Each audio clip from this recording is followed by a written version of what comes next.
يا ذا الجلال والإكرام يا ذا الجلال والإكرام يا ذا الجلال والإكرام أمتنا على دين الإسلام أمتنا على دين الإسلام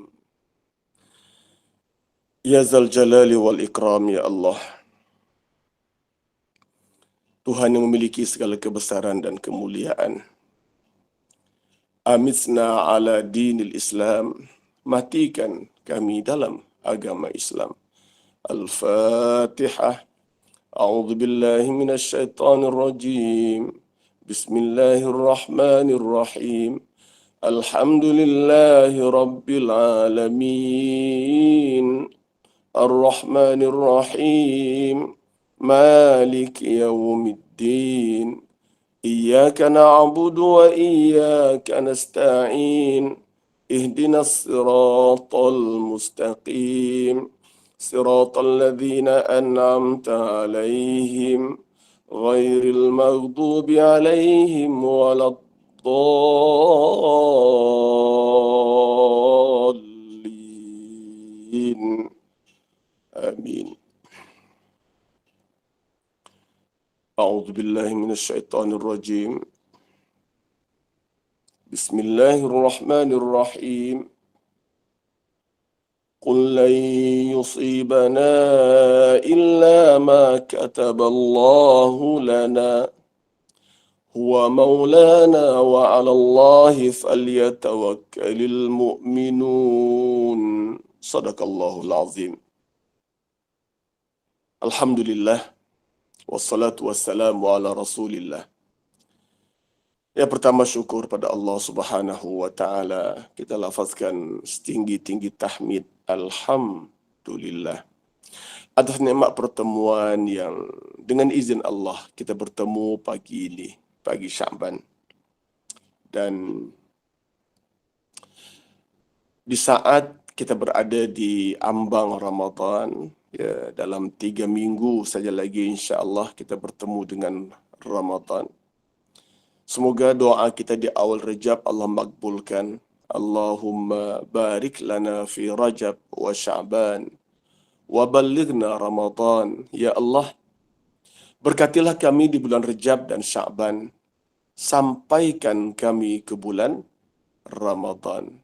Mudah-mudahan panjang umur kita dapat bertemu di bulan Ramadan. Bulan rahmah, bulan maghfirah. Ramadan ila Ramadan kafaratun fima bainahum. Ramadan ke Ramadan itu menghapuskan dosa antara duanya. Jadi sejak kita berpisah dengan Ramadan tahun lepas, hinggalah akan bertemu Ramadan 3 minggu lagi, banyak mana dosa yang kita lakukan. Mudah-mudahan diampunkan Allah Subhanahu wa taala. Yang mana ada kita mungkin yang belum kita bertaubat, yang masih kita ingat ataupun yang dah kita lupa, yang tak kita sengajakan.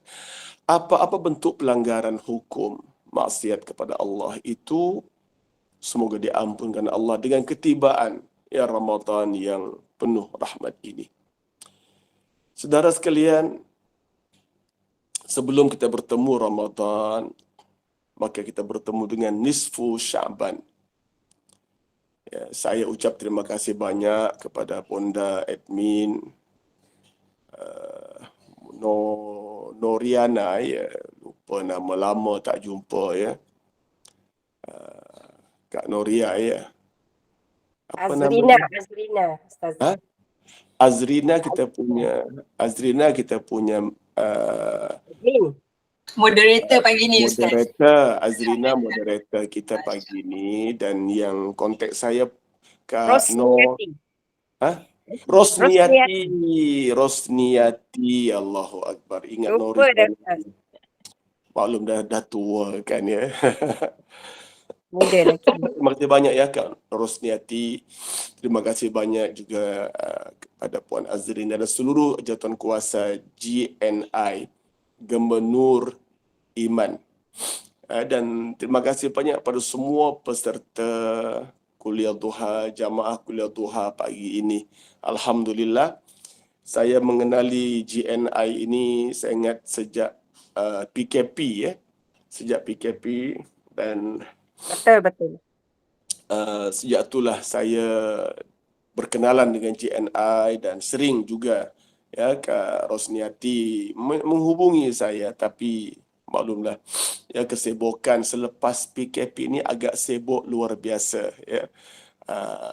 Maklumlah seperti kambing yang lepas dari kandang, ya, seperti ayam yang lepas dari reban ya, jadi berterabur ke seluruh kawasan ya. Tapi alhamdulillah pagi ini kita bersama-sama. Terima kasih banyak Kak Sunyati, terima kasih banyak kepada Puan Azrina dan semua ya.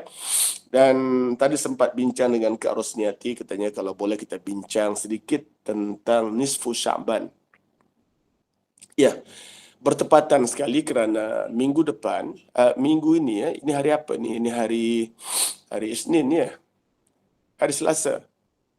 Ini hari Selasa. Selasa, 10 Syaban ini Ustaz, insyaAllah. Nisfu Sya'ban jatuh pada hari Sabtu ni ya, 14 Sya'ban ya. Betul, Ibu. 14 Sya'ban jatuh hari Sabtu ya.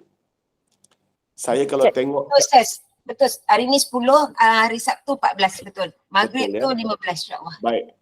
Jadi Nisfu Sya'ban jatuh pada 14 Sya'ban, iaitulah pada hari Sabtu ya. Jadi bermakna kita ada event. Kita ada tambahan ekstra ya, amal ibadah yang wajar kita lakukan, boleh kita lakukan dan molek sangat kalau kita lakukan. Ya, kita ketepikanlah pendapat-pendapat orang lain yang mengatakan bahawa Nisfu Sya'ban, Nabi tak buat Nisfu Sya'ban, Nabi tak buat Isra Mi'raj, Nabi tak buat Maulidur Rasul, Nabi tak buat itu, ini dan sebagainya. Bagi kita, Mazhab Ahlussunnah wal Jamaah ini ya, setiap suatu event itu ya tidak ada halangan apa-apa untuk kita melakukan amal-amal tambahan. Tak ada masalah. Dengan syarat kita tidak menjadikannya suatu kewajipan, dan kita kata nak beramal dengan amalan Nisfu Sya'ban itu bukan wajib ya, sunat sahaja.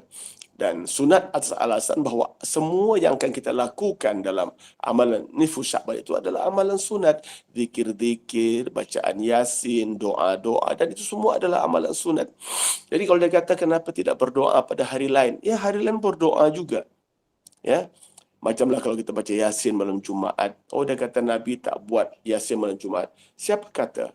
Nabi memberikan ganjaran, Nabi berikan panduan ya untuk kita. Ada hadis Nabi yang menyuruh kita baca Yasin dan surah Al-Kahfi.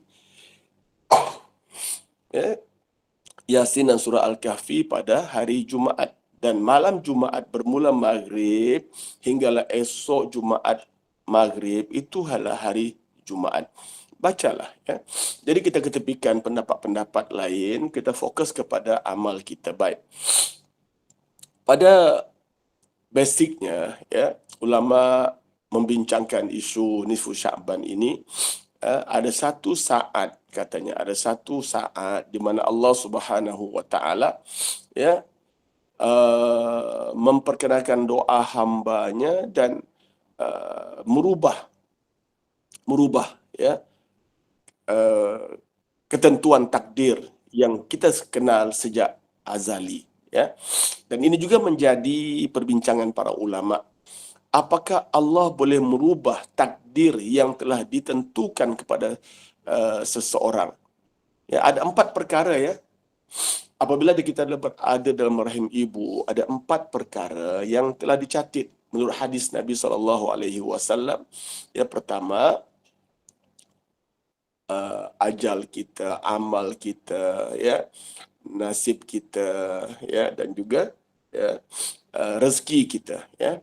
Rezeki dah ditentukan dah banyak ini, ya. Ajal kita dah tentu dah panjang ini umur kamu, dan amal kita dah ditentukan dah dah ada dalam suratan takdir amal kita. Kita buat ini, kita buat ini, kita buat ini.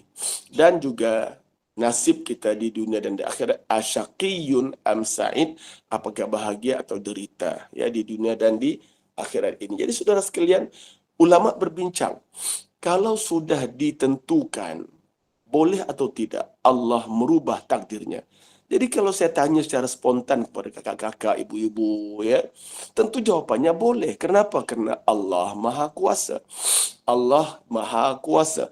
Allah berhak menentukan. Allah berhak merubah. Allah berhak melakukan apa sahaja. Sebab Allah Maha Kuasa dan Allah bersifat iradah. Iradah, Allah berkehendak. Ya, dan dia punya kudrat, punya kekuatan, kekuasaan untuk merubah. Ya, dalam firman Allah Subhanahu wa taala pun disebut yamhullahu ma yasha'u wa yuthbit. Allah memadam apa-apa yang dikehendaki dan Allah menetapkan apa-apa yang dia kehendaki.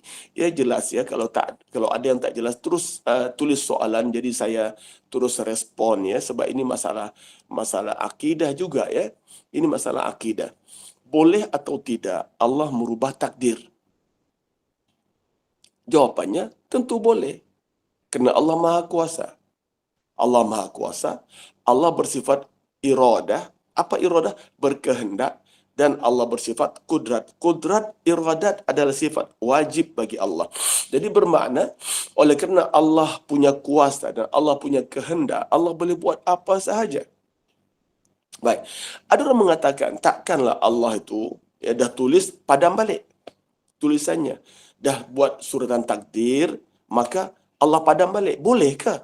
Jawapannya, boleh sebab Allah Maha Kuasa. Kalau Allah tak boleh merubah kehendaknya, kalau Allah tak boleh merubah suratan takdir hambanya, bermakna Allah tidak berkuasa. Meski Allah tahu sejak azali, tetapi ada faktor doa di sini. Dan Nabi SAW bersabda, jelas sabdanya, la yuraddul qada illa bid-du'a. Qada dan qadar, suratan takdir itu tidak akan diubah, tidak dapat diubah, melainkan dengan doa.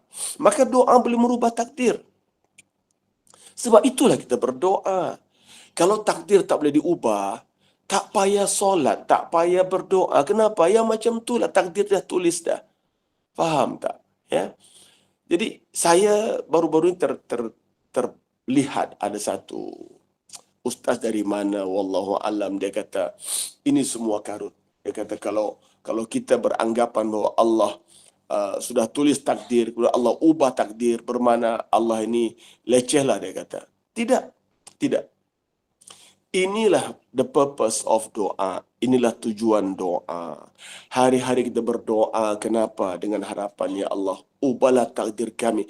Hawwil ahwalana ila ahsanil hal. Ingat tak doa kita dalam bulan Syawal? Ya, ya Allah, ubahlah takdir kami, ubahlah keadaan kami ila ahsanil hal, kepada keadaan yang lebih baik. Kenapa nak minta macam itu? Kalau Allah dah tentukan dan tak boleh ubah lagi, maka tak payahlah berdoa. Tapi kita berdoa, Kak. Kita berdoa. Dan Allah perintahkan kita berdoa. Wa qala rabbukum ud'uni astajib lakum. Allah berfirman, mintalah padaku, akan kuberi. Akan kuberi. Jadi, kalau orang mengatakan bahawa qada dan qadar itu tidak boleh diubah, dia bercanggah dengan banyak hal. Pertama, dia bercanggah dengan hadis Nabi tadi. Ya, seolah dia menafikan bahawa Nabi tak betul. Nabi kata, la yuraddul qada illa bid-du'a. Qada dan qadar tidak boleh diubah melainkan dengan doa. Jadi kalau dia mengatakan Allah tidak boleh merubah takdirnya, dia bercanggah dengan hadis Nabi SAW. Yang kedua, kalau ya dia mengatakan Allah tidak boleh merubah takdirnya, maka dia bertentangan dengan perintah Allah. Wa qala rabbukum ud'uni astajib lakum. Allah berfirman, mintalah kepadaku, akan kuberi. Ya, jadi minta, Allah beri. Sebab itulah saudara sekalian, Allah berhak merubah ya suratan takdir, catatan takdir kita. Katakan Allah dah catat umur kita 60, tapi sebab kita berdoa dan kita banyak bersedekah, sebab kita banyak beramal, kita banyak buat baik, kebaikan, maka Allah tambah. Ya, sebab dia kata sedekah memperpanjang umur. Silaturahim memperpanjang umur. Jadi kalau umur dah tetap, nampak tak percanggahannya? Kalaulah dia mengatakan bahawa takdir tak boleh diubah, umur tak boleh diubah. Jadi di mana kita nak compromise hadis Nabi SAW? Ya, sambungkanlah silaturahim, kerana silaturahim itu memperpanjang umur dan meluaskan rezeki. Dua benda, panjang umur, luas rezeki. Kalau rezeki kita dah secupak, takkan jadi segantang Ustaz. Ya. Ya. Yamhullahu ma yasha'u wa yusbit. Allah memadam apa-apa yang dia kehendaki, wa yusbit, dan Allah menetapkan, Allah fix apa yang dia kehendaki. Itu tujuan maksud ayat tersebut ya. Nanti kalau nak rujukan saya cuba cari ya ayat berapa ya. Yamhullahu ma yasha'u wa yusbit. Ya, Allah memadam apa yang dia kehendaki dan Allah menetapkan apa yang dia kehendaki. Wa indahu ummul kitab. Allah memiliki mother of the book, ibu segala kitab. Apa dia ibu segala kitab? Catatan kita lah. Ya, yang nanti dikatakan ya buku catatan masing-masing dapat ya buku catatan. Barang siapa terima buku catatannya dengan tangan kanan, maka berbahagialah ia.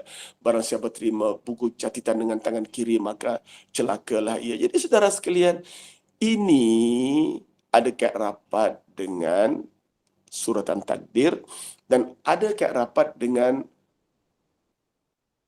kekuasaan Allah untuk merubah takdirnya. Jadi basicnya pertama tadi hadis Nabi SAW, la yuraddul qada illa bid-du'a.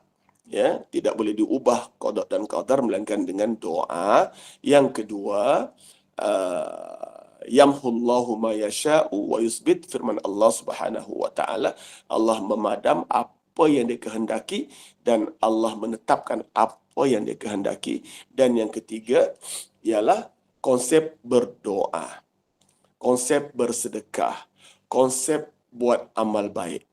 Berdoa boleh merubah takdir, ya, dan bersedekah boleh memanjangkan umur, boleh menyembuhkan penyakit. Silaturahim boleh meluaskan rezeki, ya, dan sebagainya. Termasuk solat duha kita boleh meluaskan rezeki. Apalagi solat hajat boleh menunaikan hajat-hajat kita. Solat tahajud untuk mendapat maqam, kedudukan yang baik di sisi Allah Subhanahu wa taala. Jadi semua ini bukti kukuh bahawa Allah berhak merubah takdir hambanya menurut amal hambanya. Rezeki kamu 1 juta. Itu yang tercatip dalam suratan takdir ya, suratan takdir. Baik. Tapi oleh kerana dia banyak bersedekah, Allah panjangkan, Allah tambah jadi 2 juta. Boleh ke tak boleh? Boleh ke tak boleh? Boleh. Kenapa? Allah Maha Kuasa. Ya. Umur kamu 50 tahun. Ya. Tapi sebab dia banyak silaturahim, dia banyak bersedekah, dia banyak buat amal-amal baik, dan orang pun banyak doakan dia, dan dia sering berdoa juga, ya Allah panjangkan umurku dalam ketaatan, luaskan rezekiku dalam keberkatan, ya, sihatkan badanku dalam kerahmatan. Jadi dengan doa-doa ini maka Allah panjangkan umurnya, Allah luaskan rezekinya. Apalagi Allah sembuhkan penyakitnya. Nampak tak? Semua ini bukti kukuh bahawa Allah berhak merubah Ya, suratan takdir hamba-hambanya. Jelas ya? Satu bab. Bab yang kedua, apa ada dengan nisfu Sya'ban? Pada malam nisfu Sya'ban itu, para ulama sepakat bahawa Allah menilai balik. Allah menilai balik segala catatan amal, catatan suratan takdir, ya, segala catatan dalam suratan takdir hambanya. Dan seolah-olah kita kata Allah review, ya. Allah review. Baik, Allah review. Bergantung apa? Bergantung amalnya. Surah Ar-Ra'd. Baik, cantik. Ar-Ra'du ayat 39, ya. Cantik. Makasih banyak, ya, Puan Azrina. Surah Ar-Ra'du ayat 39. Catit yang lain tolong catit, ya. Tolong catit surah Ar-Ra'du ayat 39. Bukti bahawa Allah berhak merubah, Allah berhak memadam apa-apa yang dikehendaki dan Allah berhak menetapkan apa-apa yang dia kehendaki. Bunyinya yamhullahu ma yasha'u wa yusbit wa indahu ummul kitab.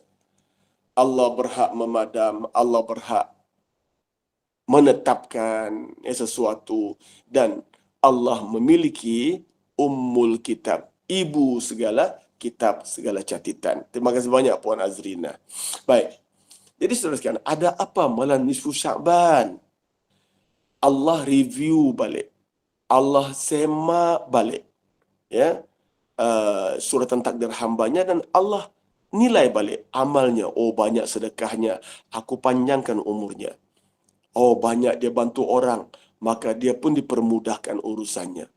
Oh, dia banyak bersedekah, maka diluaskan rezekinya. Dia banyak solat duha, diluaskan, ditambah lagi rezekinya. Dia banyak solat hajat, ditambah lagi hajatnya, keperluannya. Ya, terima kasih banyak Puan Azrina. Oh, dia banyak solat tahajud, diangkat makamnya, diangkat kedudukannya. Oh, dia ni banyak solat istikharah, maka diberikan panduan dalam apa jua tindak tanduknya. Nampak tak? Bila dibuat tu malam nisfu Sya'ban. Sebab itu menjelang malam nisfu Sya'ban, kita tambah sedikit amalan kita. Apa dia? Baik. Kalau boleh, baca Yasin 3 kali. Yasin yang pertama kita niatkan, ya Allah, panjang umur untuk ibadat. Selesai. Yasin yang kedua, minta luas rezeki untuk beribadat. Ya, selesai Yasin yang kedua. Dan Yasin yang ketiga kita minta, ya Allah, tetapkan iman kita dalam beribadat. 3 kali Yasin. Kemudian berdoalah. Kalau tak sempat baca Yasin 3 kali, sekali pun cukuplah. Ya, dengan satu Yasin itu kita niatkan panjang umur, luas rezeki, mantap iman, ya. Dan lain-lain, tambahlah. Apapun doa kita. Sebab ud'uni astajib lakum, berdoalah padaku, akan ku beri, kata Allah. Yakin Allah beri. Ya. Kemudian kalau tak sempat Yasin Ustaz, dalam kereta. Katalah dalam kereta tengah mandu, ya. Baik, kalau dalam kereta, dalam kenderaan atau dalam keadaan kita tak ada sempat nak baca Yasin, bila nak baca tu lepas maghrib. Ya, lepas maghrib. Baca Yasin lepas maghrib 3 kali ataupun 1 kali, ya. Kalau tak sempat, berdoalah. Ya, takkanlah kalau berdoa pun tak sempat. Kan? Baca Yasin mungkin tak sempat. Okey, katalah dalam kereta, ya, ataupun tengah ada tamu datang. Wallahu alam lah, ya, kita tak tahu masalah orang ni kan. Okeylah. Tapi berdoa tak sempat. Luangkan masa insya-Allah, ya, menjelang masuk nisfu Sya'ban, maghrib. Lepas maghrib, kalau bolehlah, ya, saya cadangkan itu hari Sabtu, ya. Hari Sabtu. Oleh kerana hari Sabtu, kalau kita nak berpuasa, boleh puasa. Jumaat, Sabtu kita boleh berpuasa. Ya. Puasa nisfu Sya'ban. Ataupun kita puasa 3 hari penuh, ya. 3 hari telur, ya, 3 hari putih dia kata. 13, 14, 15 Sya'ban. 13 hari Jumaat. 14 hari Sabtu dan 15 hari Ahad. Itu dipanggil Ayyamul Bid, hari-hari putih. Ya, hari-hari putih 13, 14, 15 Syaban. Jom kita puasa. Jumaat, Sabtu, Ahad. Ya. Jadi menjelang berbuka puasa pada hari Sabtu, ya, pada hari Sabtu menjelang berbuka puasa, kita kumpul keluarga semua atau kita buat majlis di surau di masjid, ataupun kalau GNI nak buat secara online macam ini pun boleh juga, tak ada masalah. Ini zaman teknologi. Ya, kita kumpul katakan lepas buka puasa, solat maghrib. Ya, solat maghrib pukul 7.30. Okey, pukul 8 GNI pun pakat-pakat kumpul, ya, panggil satu orang ustaz, baca Yasin, ya.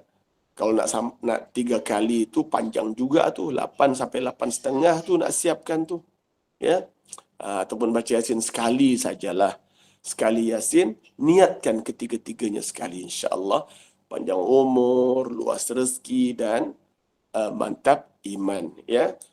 Kekal iman dalam ibadah. Kemudian doalah, yang penting doanya. Yang penting doanya. Kalau tak sempat Yasin, tak apa. Tak sempat 3 kali, sekali. Tak sempat sekali, tak apa. Tak baca Yasin pun tak apa. Tapi tolonglah berdoa. Sebab yamhullahu ma yasha'u wa yusbit. Allah memadam apa yang dia kehendaki dan Allah menetapkan apa yang dia kehendaki. Doanya macam mana, Ustaz? Baik. Ya Allah, jika kau tulis dalam suratan takdirku, umurku pendek, maka padamlah itu ya Allah, dan kau tulislah umurku panjang. Okey? Contoh ya. Jadi, bukan kita nak ajar Allah, bukan. Bukan kita nak ajar Allah. Tapi, kita nak berbisik, kita nak berbisik dengan Allah, kita nak bermunajat dengan Allah, kita nak bercakap dengan Allah. Ya Allah, kalau kau takdirkan, ya, kalau kau catit dalam suratan takdirku, rezekiku sedikit, kau padamlah ya Allah, dan kau tulislah rezekiku banyak melimpah ruah. Boleh ke berdoa macam tu?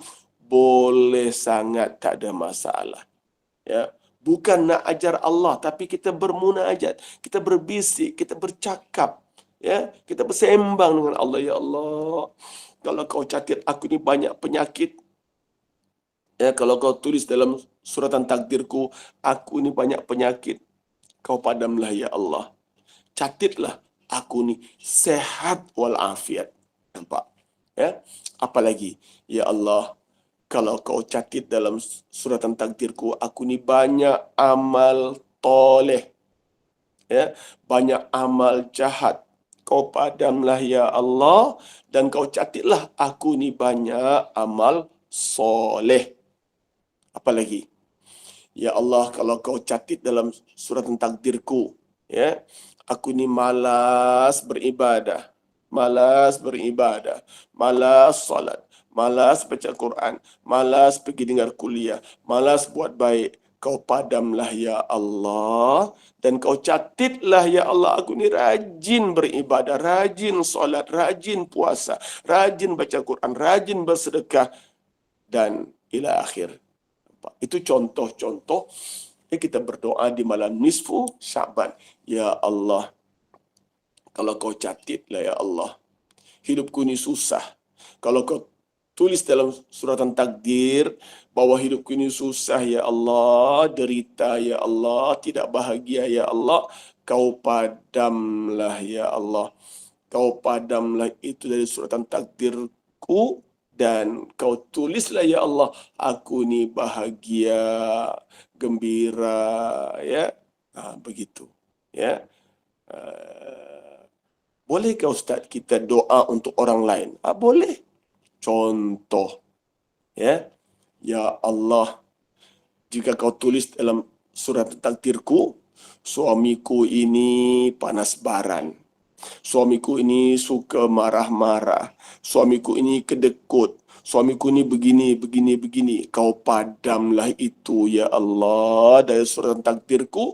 Kau tulislah ya Allah suamiku ni pengasih, penyayang, lemah lembut, ya, pemurah, apa lagi? Mintalah pada Allah Subhanahu wa taala, ya. Ya. Jadi kita bercakap, kita bermunajat dengan Allah dan kita mesra dengan Allah. Kita mesra dengan Allah. Ya Allah, kalau kau catit dalam suratan takdirku, anak-anakku ni malas, anakku suka melawan, anak-anakku degil, kau padamlah ya Allah. Kau padamlah ya Allah itu semua dari suratan takdirku. Kau catitlah ya Allah anakku, anak yang soleh, anak yang baik, anak yang berbakti, anak yang dengar cakap, anak yang banyak membantu, anak yang banyak membahagiakan aku dunia hingga akhirat. Minta pada Allah, minta. Apa lagi? Ya Allah, kalau kau catit dalam suratan takdirku, ya, pak mertuaku ni begini. Atau mak mertuaku begini, atau menantu aku ni begini. Ya, yang tak baik, ya. Kau padamlah ya Allah dan kau catitlah pak mertuaku baik, mak mertuaku baik, menantu aku baik, ya, keluarga aku baik, ipar dua aku baik. Ya Allah, banyak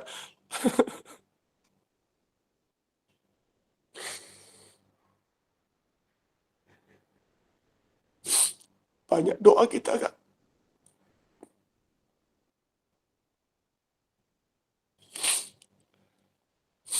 Banyak doa kita, banyak hajat, banyak permintaan dalam hati kita, banyak sangat. Senaraikanlah, Kak. Apa masalah hari ini? Masalah hutang, Ustaz. Ya Allah, kalau kau catit dalam suratan takdirku, aku ni banyak hutang. Kau padamlah ya Allah. Kau padamlah ya Allah. Kau catitlah ya Allah. Aku bebas hutang.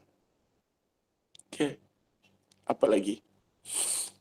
Kalau kau catit dalam suratan takdirku, keretaku ni banyak kali rosak ya Allah.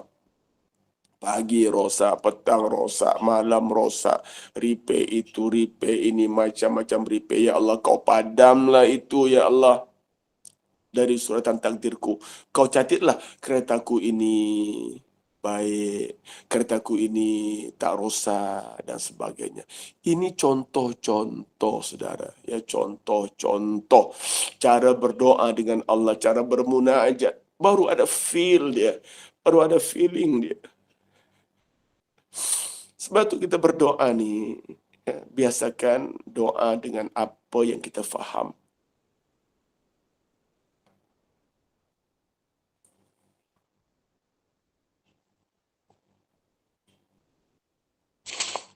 Biasakan berdoa dengan doa yang kita faham. Yang keluar dari hati kita, bukan dari fikiran kita saja, bukan dari hafalan kita, apalagi bukan dari buku yang kita baca. Kita baca buku, kita tak faham apa maknanya. Ya, kalau kita baca buku, ya Kak, ya, kita tak faham. Jadi kalau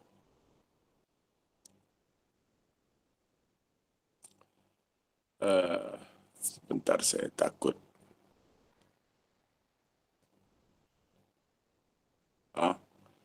Okey, ya. Tiba-tiba tadi dia kata kotak internet dah habis. Saya dah tukar ke Wi-Fi. Baik, jelas ya. Ada masalah ke suara saya? Okey, terima kasih banyak Kak Azrina. Baik. Itu cara kita berdoa. Maaf Ustaz, rasanya ada jemaah nak bertanya soalan. Muhammad Rizwan dia angkat tangan dari tadi lagi. Silakan. Silakan Rizwan. Oh, kalau angkat tangan tu nak tanya ya? Ya Silakan. Ustaz. Baik. Silakan Muhammad Ridwan. Adik-adik kat talian ke? Muhammad Ridwan ada kat talian ke? Tadi dia buka kamera. Silakan. Masya-Allah. Yang nak bertanya tulis, boleh tulis ya. Waalaikumsalam warahmatullahi. Satu pertanyaan. Silakan. Okey, Ridwan, okey. silakan. Ada satu pertanyaan. Okey. Bagaimana kita nak istiqamah dalam ketika kita beribadat? Kita nak kekalkan. Contohnya, kita dah memang setiap hari mengaji dengan ceramah agama. Macam mana kita nak maintainkan, nak komitmen kita? Ada tak cara atau doa untuk boleh kita amalkan? Baik. Kadang-kadang bagi saya yang muda-muda ni susah sikit lah kita nak amalkan. Okey, terima kasih. Assalamualaikum. Waalaikumsalam. Terima kasih banyak saudara Muhammad Ridwan ya. Dia bertanya tentang bagaimana untuk istiqamah ya. Bagaimana untuk istiqamah dalam suatu amalan. Ada doanya dan ada juga konsepnya.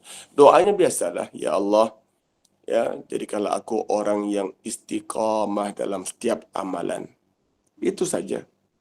Ya Allah, kalau kau catat aku ini tidak istiqamah, kalau kau catat dalam surat takdirku aku ini beribadat secara bermusim, ya, puasa secara bermusim, baca Quran secara bermusim, ya, mengaji secara bermusim, ya Allah, kau padamlah itu, ya Allah, kau catatlah aku ini istiqamah. Mana istiqamah?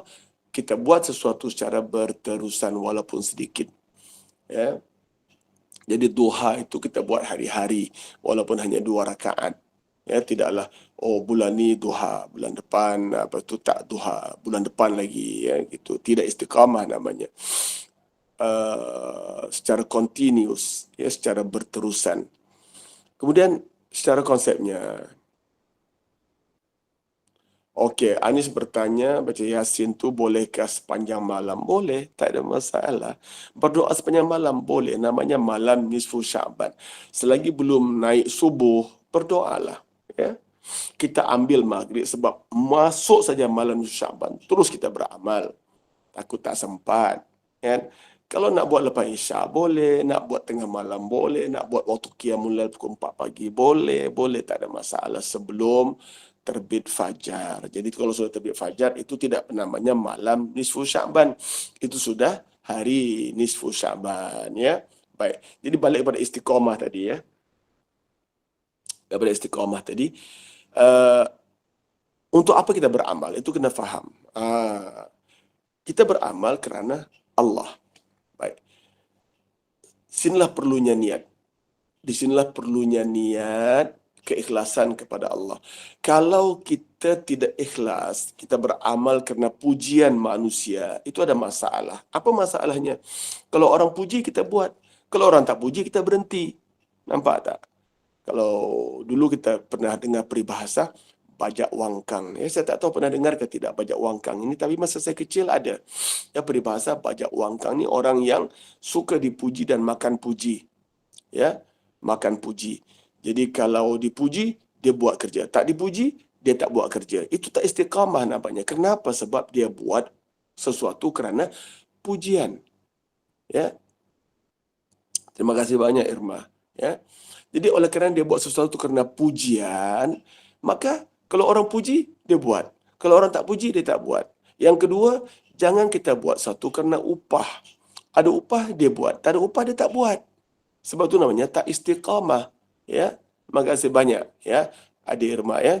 Jadi yang ketiga, kalau dia buat itu kerana Allah. Kalau kita beribadat kerana Allah, kita tahu Allah sentiasa ada, Allah sentiasa mendengar, Allah sentiasa menilai, Allah sentiasa mencatat amal kita, maka kita akan sentiasa lakukan secara istiqamah sebab kita tahu Allah tidak pernah lalai. Kadang-kadang kita buat sebab orang ya, sebab orang ni jadi masalah ni. Contohlah paling mudah ya. Isteri akan rajin masak kalau suami puji, beri penghargaan. Oh, sedapnya masakan. Ya. Enaknya masakan adik abang ni. Sedapnya. Ya, jadi bila dipuji kita pun rajinlah buat. Kenapa? Ada penghargaan. Kebanyakan isteri suka dihargai. Kalau tak dihargai, dia tak buat. Kenapa? Penat aku buat, tapi tak dihargai. Sebab apa? Sebab tak ikhlas. Kalau dia buat kerana suami ni manusia biasa, Kak. Kadang dia ingat, kadang dia lupa. Kadang dia puji, kadang dia tak ada mood nak puji. Kadang dia romantis, kadang dia kurang romantis. Itu sifat manusia, Kak. Tapi kalau dia buat kerana Allah, maka Allah sentiasa ada. Allah sentiasa melihat. Aku nak masak. Suami aku puji ke tak puji, aku nak masak untuk ibadah. Ya. Sedap ke, dia puji sedap ke, dia tak puji ke, dia kata tak sedap ke, aku nak masak sebab aku nak buat kerana beribadah. Aku nak balasan dari Allah Subhanahu wa taala. Ya, sapu rumah, kemas rumah. Ya, bila balik rumah, suami tengok, oh cantiknya rumah ni. Kita pun senang berbunga-bunga. Besok kita kemas lagi, kita bersihkan lagi. Kenapa? Suami kita rajin puji kita. Kalau kena suami yang tak rajin puji, jadi masalah. Dia buat sekali, dia tunggu. Oh, suami tak hargai, dia pun besok dia tak buat. Kenapa dia tak buat? Sebab dia lakukan itu kerana suaminya. Dan suaminya itu manusia yang lemah, manusia yang dhaif. Tapi kalau dia buat hari ini, kemas rumah kerana Allah. Aku nak beribadah. Aku nak exercise sehat kerana Allah. Maka dia buat kerja. Dia basuh baju. Dia jemur. Dia sapu rumah. Kerana Allah semuanya. Bukan kerana pujian suami. Suami puji tak puji, lantak engkau lah. Aku buat bukan kerana engkau. Aku buat kerana Allah. Begitu. InsyaAllah kita akan buat selalu. Samalah macam kita solat. Samalah macam kita dengar kuliah. Ya. Samalah macam kita mengaji. Rajinnya dia pergi kuliah ya. Ada orang puji kita. Ustaz tu pula selalu puji kita. Ya, rajinnya adik Irma ni. Ya, duduk depan sekali. Oh, kita pun hari-hari duduk depan. Satu hari ustaz tak puji, kawan tak puji. Menyesal aku datang. Tak dipuji pun. Ya, jadi ini soal istiqamah ini di sini, Bang. Ya, Kak, di sini. Hati kita bila terpaut dengan manusia, ingat. Ujian itu Ustaz. Betul. Bukan pujian, itu ujian. Banyak orang menganggap itu pujian. Dia lupa pujian itu adalah ujian.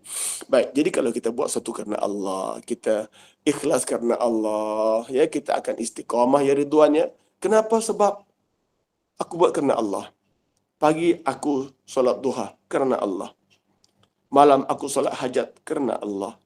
Tengah malam aku bertahajud kerana Allah. Ada orang ke, tak ada orang ke, aku nak buat kerana Allah. InsyaAllah. Ya Ridwan ya, kita akan istiqamah dalam amal kita. Baik, berbalik kepada isu nisfu Syaban. Jadi, kita boleh berdoa sejak masuk maghrib. Ya, hinggalah subuh. Bila subuh, tidak ada namanya malam nisfu Syaban. Nak baca Yasin, 3 kali boleh, 2 kali boleh, sekali boleh. Ya. Nak baca lebih pun tak apa, silakanlah Kak. Tak ada masalah dah, kita rajin. Dan kita baca Yasin pun nak communicate dengan Allah, nak berkomunikasi dengan Allah, maka buatlah. Kan? Kemudian kita nak berdoa, yang penting kita berdoalah. Berdoalah. Berdoa sendirian, berdoa dengan keluarga. Kebetulan saya pada Sabtu ni, Jumaat ya 22, Jumaat, Sabtu, Ahad ni saya ke Medan. Saya ke Medan dengan isteri saya, Umi Zumrah. Ya, isteri yang di Kepung tu. Jadi saya ke Medan. Jadi kami akan sambut nisfu Syaban di Medan. Jadi insya-Allah saya akan cuba ya aturkan macam mana dengan jamaah saya. Dalam bas ke, di masjid ke, di surau, hotel ke, di mana ke, insya-Allah, untuk kita tak lepas momen yang hanya berlaku sekali setahun. Ya, berdoalah insya-Allah ya. Jadi kalaulah katalah takdir ya, kalau katakan GNI ya nak buat program macam ini, nak buat online macam ini ya. Yasin malam nisfu Syaban buat online. Ya, kalau time-nya kena, sebab saya dalam perjalanan kan, dari hotel ke tempat ziarah apa semua. Kalau kena insya-Allah Ya, terima kasih banyak Azrina. Ya, kalau kena masanya boleh kita buat online, insya-Allah tak ada masalah. Ya, saya boleh kumpulkan jamaah saya, ya, mungkin lepas maghrib atau lepas isyak. Sebab dia tak semestinya lepas maghrib, tak semestinya. Kita boleh buat anytime pada malam nisfu Syaban. Jadi boleh buat lepas isyak, boleh buat tengah malam, boleh buat sebelum subuh untuk masa qiyamul lail. Ya, okey. Itu tentang nisfu Syaban. Jadi berbalik kepada doa tadi, berdoalah. Berdoalah dengan doa-doa yang mesra kita dengan Allah Subhanahu wa taala. Ya, jangan berdoa dengan sesuatu yang kita tak faham. Rabbana atina min ladunka rahmah wa hayyi lana min amrina rasyada. Bagus, itu doa Al-Quran. Tapi kalau kita tak faham maknanya, tak jadi apa juga. Jadi saya suka kalau kita berdoa dengan doa yang kita fahami. Macam tadilah ya. Ya Allah, aku ni banyak masalah ya Allah. Lepas satu-satu masalah ya Allah. Kalau memang dalam suratan takdirku, aku ni banyak masalah, tolonglah ya Allah. Kau padamlah ya Allah itu dari suratan takdirku. Dan kau catitlah ya Allah, aku ni zero masalah. Tapi yalah, mana ada orang zero masalah? Kan? Tak ada orang yang lepas dari masalah. Tetapi kita minta, ya Allah, jadikanlah aku orang yang mampu menghadapi apa juga masalah. Gitu. Ya. Jadi masalah tetap ada. Kecil besar itu relatif, ya, sifatnya. Yang penting kita doa, ya Allah, berikan aku kekuatan untuk menghadapi semua masalah yang ada. Kan? InsyaAllah ya. Kemudian doa dalam bahasa Melayu, ya, doa yang kita ikhlas, doa yang memang kita nak. Doa yang memang kita nak sangat doa tu. Bukan direka-reka. Ya. Kita banyak penyakit, ya Allah, kau padamlah ya Allah dalam suratan takdirku. Yang aku ni banyak penyakit, kau catitlah ya Allah, aku ni sehat walafiat. Begitu ya. Jadi doa dengan bahasa Melayu, doa dengan doa yang kita fahami, dan doa apa yang kita nak. Ya, bukan doa yang kita buat-buat. Ya, doa apa yang kita nak sangat-sangat. Ya, insya-Allah. Doa ini luar biasa, Kak. Ad-doa silahul mu'min.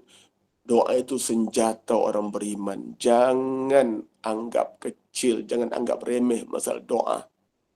Doa ini senjata, Kak. Ya, senjata ni apa dia? Senjata lah. Orang senjata sekarang pakai bom, pakai roket, pakai nuklear. Kita pakai doa. Doa kita tu senjata orang beriman. Bila kita berdoa, maka ya, pergi tu jalan. Doa-doa kita pergi bertemu Allah Subhanahu wa taala. Ya. Ya, terutama berdoalah ketika sujud. Ya.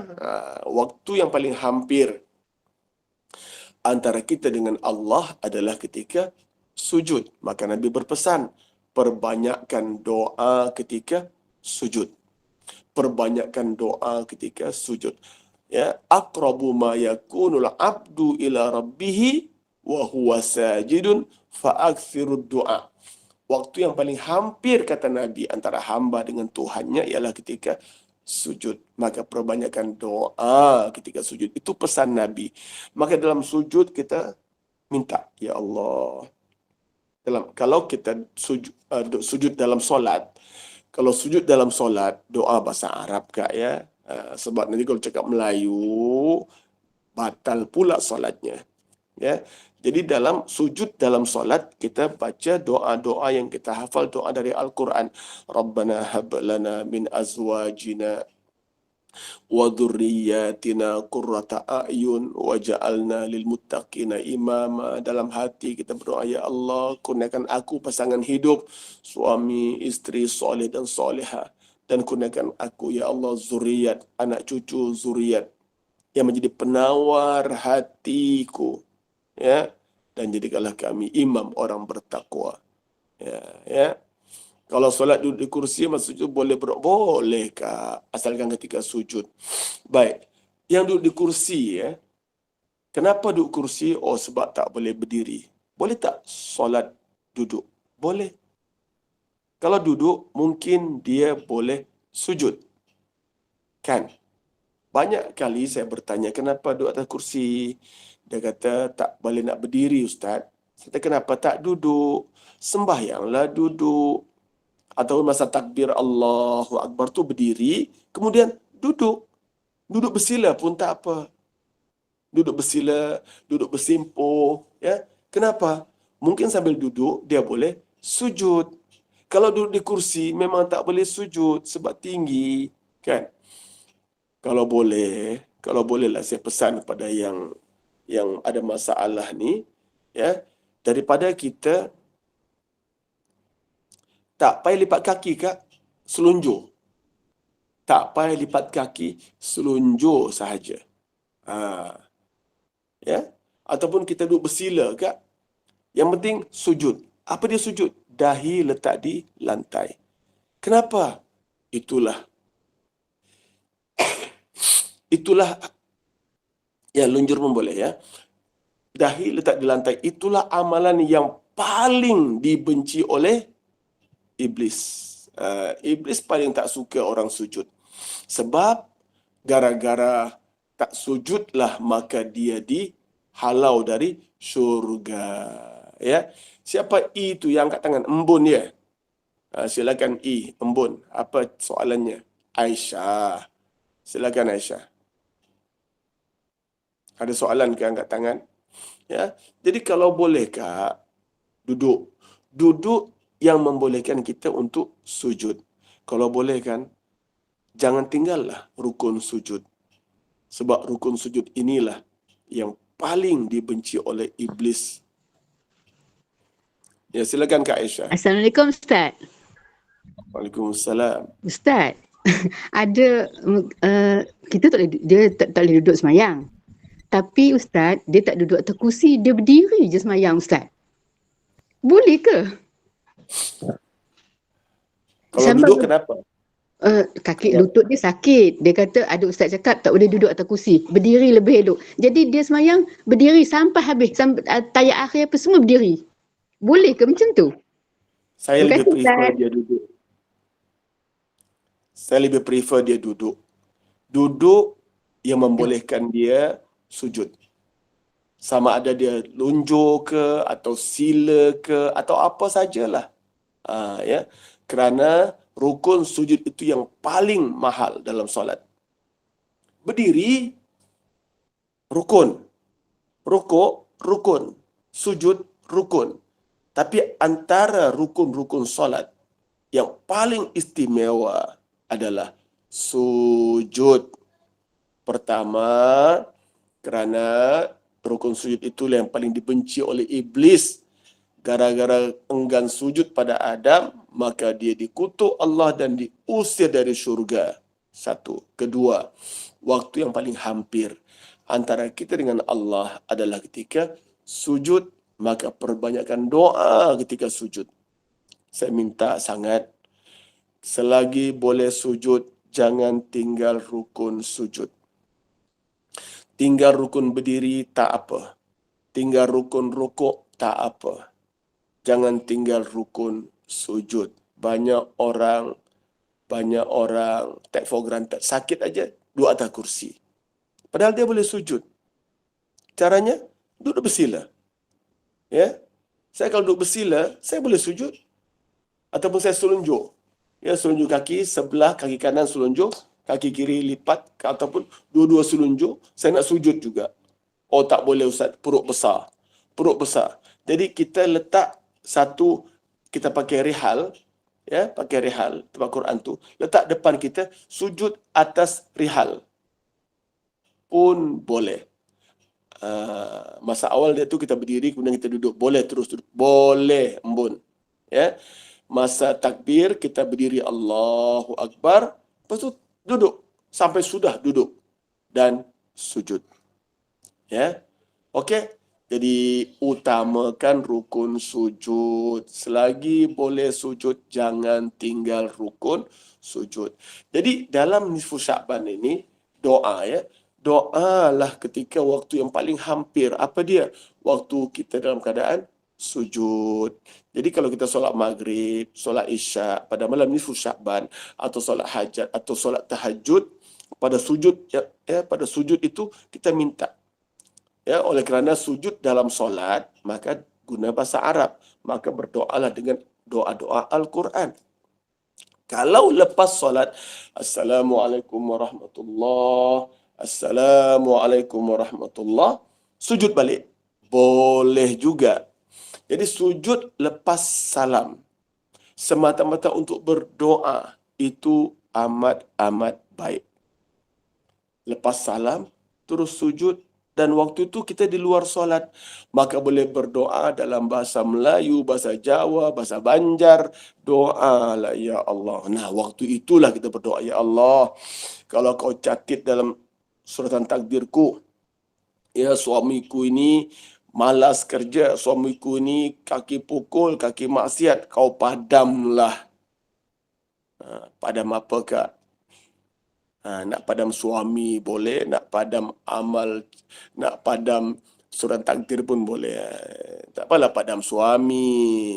Ya. Ya, janganlah ya Allah kau padamlah dia ya Allah, jangan. Itu suami kita, ya.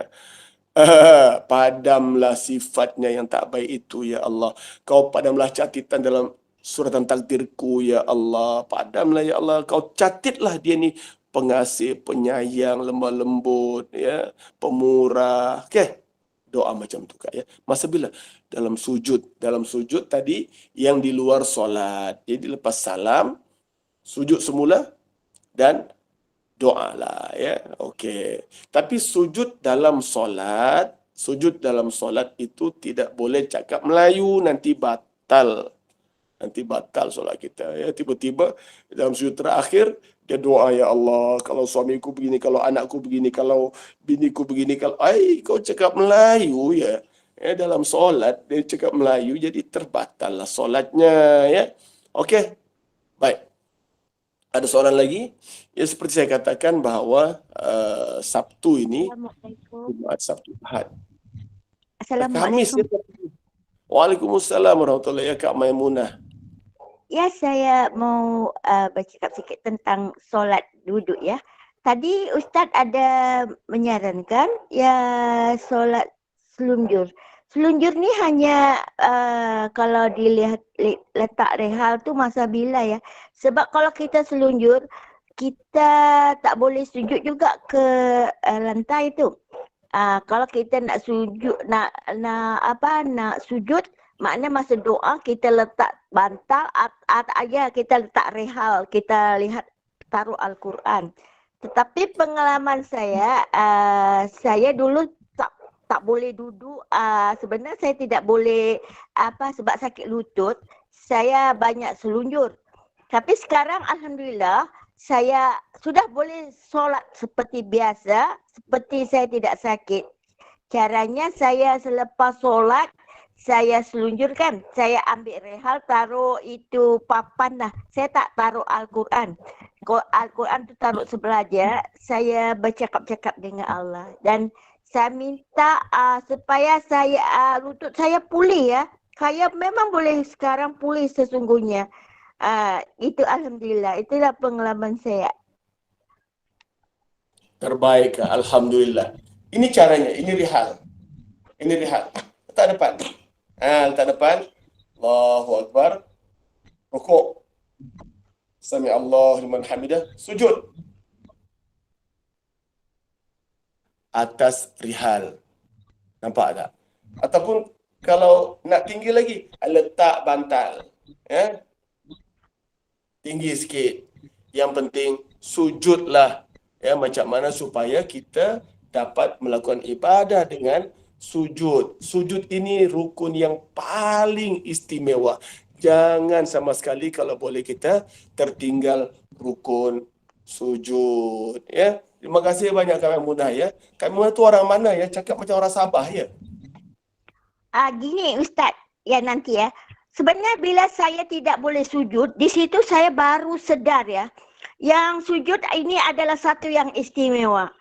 Itu sebabnya saya sungguh-sungguh mohon dengan Allah supaya takdir itu Allah padam. Ya, memang ada saya cakap begitu. Dan alhamdulillah saya memang hampir ke hospital dan doktor selalu menyatakannya saya mungkin akan duduk atas kursi. Dan saya sujud sentiasa. Kadang-kadang saya meniarap pun saya, aduh janganlah aku duduk atas kursi. Saya menangis-nangis dan alhamdulillah saya pun tak buat apa-apa. Hanya makan ubat saja. Dan saya Allah beri dan sekarang boleh jalan, boleh mandu. Amin. Amin. Kak Memunah orang mana? Kak Memunah orang mana? Saya sebenarnya mak bapak saya orang itu Kediri ya. Arwah bapak saya orang Sempurna. Tapi saya ni dalam 2 dan 5 ya dulu, saya suka arwah bapak saya bercakap sebab cakapnya lembut.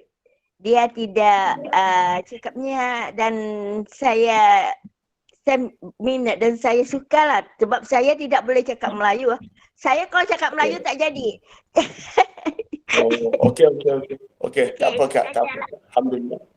Terima kasih banyak Kak. Oh, dia orang sempurna, patut bunyi ada sempurna, ada Indon sikit. Macam saya orang Tawau Kak.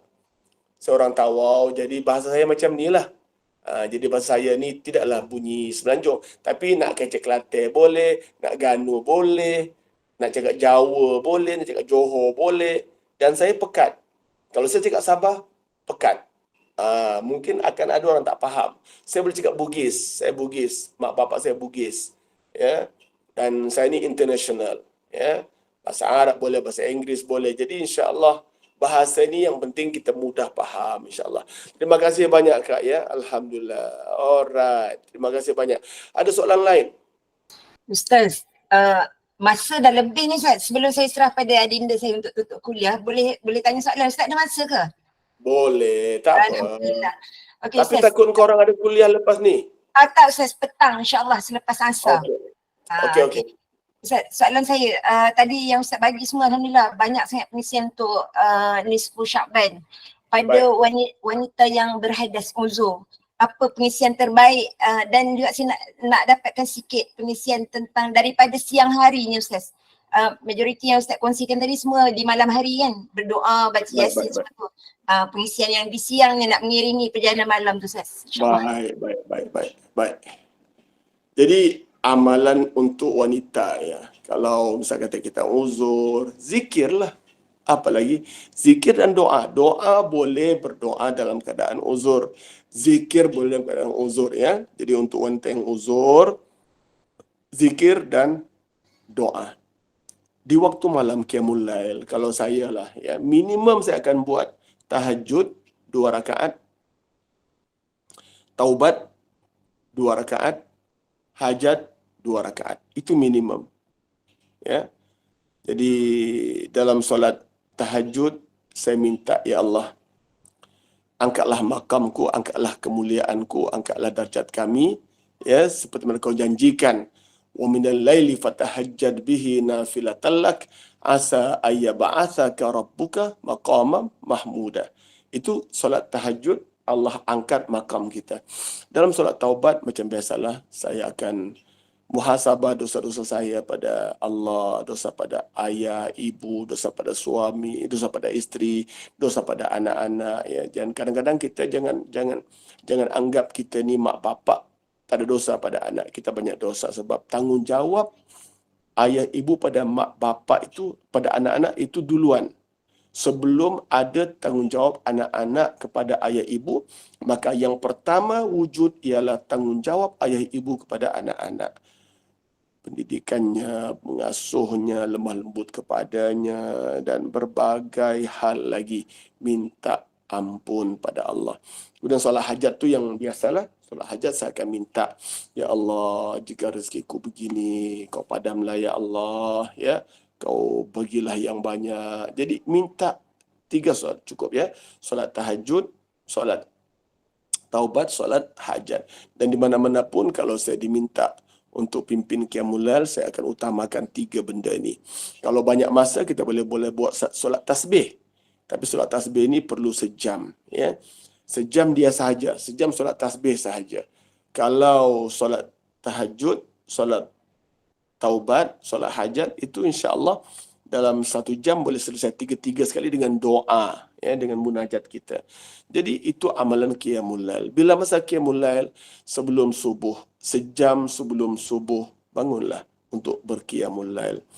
Kalau kuat lagi, 2 jam sebelum subuh. Kalau tak kuat, setengah jam sebelum subuh. Yang penting ada solat 2 rakaat sebelum waktu subuh, insya-Allah, ya. Baik, so terima kasih banyak-banyak semua. Jadi sebelum saya tutup, tadi saya bincang dengan Kak Rosniati. Ya, saya ada buat program umrah, ya. Dan umrah saya dengan Titim. Titim ini adalah anak syarikat Tiram. Jadi pada 28 hari bulan Ogos, ya, saya buka umrah promosi Safwa. Safwa adalah hotel yang terletak depan masjid. Depan masjid, pintu masjid, keluar pintu masjid terus Safwa, ya. Paling dekat, hotel paling dekat kalau di Mekah itu adalah Safwa namanya. Jadi saya ada buat promosi Safwa. Murah sangat, Kak, hanya 7.500. 7.500 ringgit untuk 4 malam di Safwa dan 4 malam di Madinah. 4 malam di Mekah, 4 malam di Madinah. Dan insya-Allah saya akan pimpin, saya dan isteri saya akan pimpin program umrah ini. Kita ada 2 mutawif lah, artinya, ya. Jarang-jarang, ya, program umrah ini ada 2 mutawif. Tapi kalau saya akan buat 2 mutawif, saya dan isteri saya. Jadi muslimat ada hubungan, ya. Contact number boleh telefon saya 019 681 40 40. Ya, saya ulangi 019 681 40 40. Terima kasih banyak Puan Azrina. Ya, jadi boleh WhatsApp saya akan entertain, insya-Allah. Dan kedua, saya ada buat program rehlah, ya, rehlah ilmu iman. Rehlah ini berjalan ke merata tempat dalam negara. Kita ada buat ke Pulau Mabul, di Semporna, ya, mungkin Puan Maimunah boleh ikut balik ke Semporna. Kita ada program ke Kundasang di Sabah, kita ada program ke Miri, Sarawak, kita ada ke Kuching, kita ada ke Brunei, kita ada ke Singapura, kita ada ke Indonesia. Indonesia kita banyak tempat. Aceh, Medan, Padang, Bandung, Surabaya, ya, banyak tempat, ya. Siapa yang nak promosi-promosi kita ni boleh WhatsApp saya. Kemudian kita ada juga buat program sampai ke Turki. Sampai ke Turki, ke Balkan pun ada juga. 3 bulan lepas kita ke Palestin, ya. Kita ke Jordan, Palestin dan ke Mesir. Turki kita buat insya-Allah awal tahun. Dan kita juga ada buat ke Kemboja, kita ada buat ke Vietnam. Untuk Kemboja, ya, siapa-siapa yang teringin nak buat ibadah korban, saya buat ibadah korban di Kemboja. Murah, hanya RM450 untuk 1 bahagian lembu dan sedekah beras. Ya, jadi RM450, bukan hanya lembu kita bagi, tapi beras. Dan kita buat kenduri rakyat, ya, kita akan sembelih lembu, ya, 3 ekor yang pertama kita masak sup, ya, untuk rakyat, untuk orang kampung, untuk orang madrasah, ya, di Kamboja. Jadi kalau kita dapat 20 ekor lembu, biasanya hanya 3 yang kita masak, yang lain tu kita bagi-bagi, ya. Jadi kalau ada yang berhajat untuk join ibadah korban, ya, hanya RM450 sahaja. Niatkan kerana Allah nak bantu saudara kita di Kemboja yang mereka ni amat mengharapkan, ya, amat mengharapkan, ya, ibadah korban kita, sebab jarang-jarang mereka dapat makan lembu, ya. Bulan lepas ada kenduri kahwin di Kemboja dan dorang hubungi saya, "Ustaz, tolong usahakan dapat lembu seekor." Sebab dorang teringin sangat makan lembu tapi dorang tak mampu nak beli lembu. Dan kebetulan pula yang buat kenduri kahwin ni asnaf, ya, orang miskin. Jadi saya pun beritahu kawan-kawan, okey, siapa nak sedekah lembu. Jadi kita kutip-kutip dapatlah 1,000 lebih duit. Jadi saya tambah lagi, kita dapatlah seekor lembu dan bergembiralah mereka walimah makan lembu. Siapa-siapa teringin tolong WhatsApp saya untuk ibadah korban di Kemboja. Kemudian kalau nak ikut ke sana pun boleh. Nak ikut ke Kemboja ni pun boleh. Ikut kita. Sekarang ni ada 20 orang dah mendaftar. Kita boleh bawa sampai 25 orang lah Sebab bas kecil kita tu 28 orang. Jadi boleh lagi masuk 7 orang pun tak apa lagi. Siapa yang nak join, harganya hanya 1,999. 2,000 lah kan Dapat apa? Dapat pergi ke Kemboja dan Vietnam dan dapat satu bahagian korban dan juga sedekah beras. Jalan ke Kemboja dan Vietnam. Vietnam ada apa? Shopping lah Kak. Ini makcik-makcik Kia ni kalau dengar Vietnam memang suka sangat shopping ni. Shopping bagi perempuan namanya healing. Betul ya? Adik rumah healing katanya. Orang perempuan dapat shopping, healing. Laki-laki hilang. Hilang akal, terapi. Jadi siapa nak ikut ke Kemboja, kita pergi hari raya kedua. Raya haji kedua kita berangkat dan kita sembelih lembu pada raya ketiga. Dan raya keempat kita ke Vietnam. Dan raya kelima kita balik. 2 malam di Kemboja, 1 malam di Vietnam. Hubungi saya kalau nak ikut jalan-jalan ke sana. Kemudian badal haji. Kita juga buat program badal haji, upah haji Dan tahun ini upah kita berharga RM3,000. Siapa yang berhajat untuk buat badal haji, hubungi saya juga. WhatsApp saya akan WhatsAppkan detailnya. Hanya RM3,000 untuk badal haji. Okey, terima kasih banyak semua yang hadir pagi ini. Terima kasih banyak Kak Rosniati, terima kasih banyak Puan Azrina, terima kasih banyak semualah. Aisyah, Ade, Safia, Muhammad, Ridwan, Maimunah dan ramai lagi 62 orang, 70 Rosliza, Saad, Ana, Zainab, banyak lagi yang lain tak boleh baca dah, tak nampak dah. Okey, so terima kasih banyak. Semoga Allah berkati majlis kita. Jadi saya mohon kemaafan kepada semua Sekiranya ada salah silap, minta maaf banyak-banyak. Yang baik dari Allah Subhanahu Wa Taala. Salah silap itu dari diri saya lah. Saya mohon ampun pada Allah. Mohon maaf pada semua. A'udzubillahi minasyaitanirrajim. Bismillahirrahmanirrahim. Ya Allah, berkatilah pertemuan kami ya Allah. Ampunkan dosa-dosa kami. Tunaikan hajat kami, mudahkan urusan kami, lapangkan dada kami, luaskan rezeki kami, sembuhkan penyakit-penyakit kami, ya Allah. Sembuhkan yang sakit di kalangan kami, ya Allah. Selamatkan kami, keluarga kami dari musibah dunia dan akhirat. Ya Allah, jadikan kami hamba-Mu yang soleh dan solehah. Kurniakan kami, ya Allah, pasangan hidup, suami, isteri soleh dan solehah. Kurniakan kami, ya Allah, anak cucu, zuriat soleh dan solehah. Kurniakan kami keluarga sakinah, keluarga bahagia, hidup aman, damai dengan rahmat-Mu ya Rabbal Alamin. Ya Allah, jika pertemuan ini kerana iman, pisahkan kami dalam iman dan pertemukan kami kembali ya Allah dalam iman.